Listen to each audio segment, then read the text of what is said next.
시청자 여러분 안녕하세요. 자유평화통일TV의 통일톡 아줌마입니다. 오늘은 북한은 전쟁 영웅을 왜 어떻게 만드는가라는 주제로 방송하겠습니다. 시청에 앞서 구독과 좋아요는 언제나 무료입니다. 꾹 눌러주시면 더 알찬 방송으로 보답하겠습니다. 최근 제가 운영하는 단톡방에서 홍범도 장군 건국훈장 수여와 관련하여 논쟁이 벌어졌습니다. 한쪽은 홍범도 장군이 공산주의자임을 이유로 건국훈장 대한민국장 수여가 지나치다는 의견이고, 다른 한쪽은 독립군 장군으로서 했던 공로가 수상 자격이 충분하다는 의견이었죠. 지난 8월 15일 광복절에는 작년에 이어 대전 국립묘지에 안장되신 6.25 전쟁 영웅 고 배선엽 장군 묘를 창시 개명을 했다는 이유로 입에 담기도 거북한 파묘하기 위한 법을 만들겠다는 일부 정치인들의 왜곡되고 졸렬한 역사인식으로 여론이 심하게 분열되어 충돌하기도 했습니다. 우리는 이념 성향과 정치적 유분리를 이유로 있는 영웅도 제대로 모시지 못하는 불쌍한 국가이고 머저리 국민인가요? 그럼 우리와 정치 군사적으로 적대 관계인 북한의 상황은 어떤지 알아보겠습니다. 물론 우리를 군사 국가와 다름없는 북한과 비교하면은 무리가 있을 수 있겠지만, 우리가 정치 군사적으로 반드시 극복해야 할 대상이므로 의미가 있지 않을까요? 북한에서 널리 알려진 군사 영웅은 오중읍과 길영조라는 인물입니다. 오중읍은 김일성과 함께 일제 식민시대 만주 일대의 중국 공산당 산하 동북 항일 연군에서 항일 빨치산 활동을 한 인물로 김일성보다 2살 위였습니다. 하지만 북한 문헌에 따르면 김일성을 그렇게도 흠모했고, 김일성의 가르침과 지시는 언제 어디서나 자신의 목숨을 내던지며 무조건 수행했다고 합니다. 그의 끝없는 충성심은 빨치산 유격대 분대장, 소대장, 중대정치지도원 및 중대장을 거쳐 동북 항일 연군 산하 김일성 부대의 주력을 담당한 부대의 지휘관으로 성장시켰습니다. 특히 1938년 12월에서 1939년 3월 사이 100일간 일본군과 만주군으로 편성된 토벌대에 쫓기는 과정인 고난의 행군 시기에 김일성을 보호하기 위해 토벌대를 유인 및 기만하는 역할을 주로 담당했습니다. 그의 최후 전투는 1939년 12월 병참 물자 획득을 위해 산판의 목재소를 경비하는 70여 명의 산림경찰대를 야간에 습격하는 것이었습니다. 오중읍은 교전 중 산림경찰대가 쏜 총탄에 30세의 나이로 전사했습니다. 이러한 역할이 오늘날 북한의 수령체제 세습이라는 정치적 수요에 의해 수령 결사옹위의 화신으로 부각되어 오중읍 7년대 칭호 쟁취운동, 오중읍 동지 따라 배우기 등 대중선동을 위한 대표적 캠페인으로 자리 잡았습니다. 길영조는 6.25 전후 세대의 북한 공군 전투 조종사였습니다. 북한 문헌에 의하면 길영조는 대위 때인 1992년 12월 23일 동해에서 대함 공격 훈련을 마치고 복귀 도중 비행기 고장으로 동해에 추락사하였습니다. 좀 더 구체적으로 살펴보면 비행기지 착륙 직전에 비행기 동체에 불이 붙어 기지 보호를 위해 기수를 해안으로 돌렸다는 것입니다.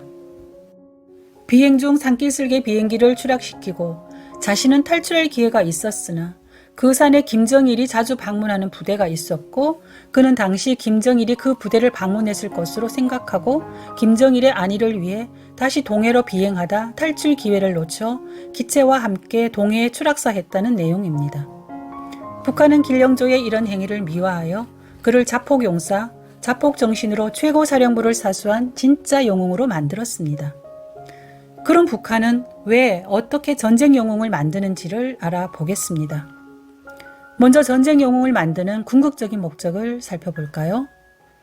북한 주장에 따르면 북한 인민군은 당의 군대, 수령의 군대, 인민의 군대, 노동계급의 군대, 혁명의 군대라는 5가지 성격을 지닌다고 합니다. 이 중 핵심적 성격은 현재 인민군대가 김일성 일가의 사병이 된 상황에서 수령의 군대라 할 수 있는데, 사병이 그 주군을 위해 목숨 바치는 것은 당연하겠죠.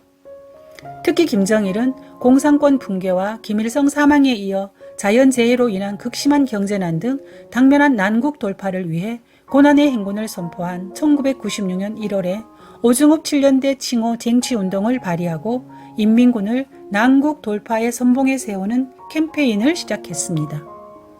이는 인민군대의 충성심을 고조시켜 취약한 세습 권력과 자신의 통치 이념이었던 선군 정치를 강화할 목적이라고 할 수 있겠죠.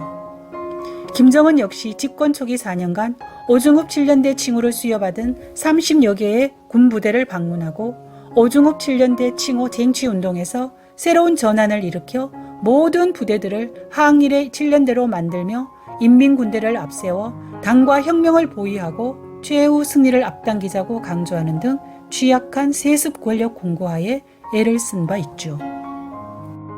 이렇듯 북한이 전쟁 영웅을 만드는 궁극 목적은 수령에 대한 절대적이며 무조건적인 숭배심을 주입시켜 그들이 주장하는 수령 절대 옹의 정신으로 무장한 6탄의 자폭병기 양산을 위한 것이라 할 수 있습니다. 다음은 북한이 전쟁 영웅을 어떤 방법으로 만드는지에 대해 살펴보겠습니다. 북한 문헌과 노동신문 보도 내용을 보면 영웅 만들기 방법은 크게 3가지로 요약할 수 있습니다. 첫 번째는 정치적 목적에 맞게 미화된 그들의 행적과 정신을 교육기관을 통해 지속성과 확장의 신속성을 더해가며 제도화하는 것입니다. 오중흡의 경우 1961년 9월 설립된 청진사범대학을 1997년 1월 오중흡 청진제일사범대학으로 개명하였는데 이 시기는 김정일이 오중흡 7년대 칭호 쟁취운동을 발의한 지 꼭 1년 되는 때입니다.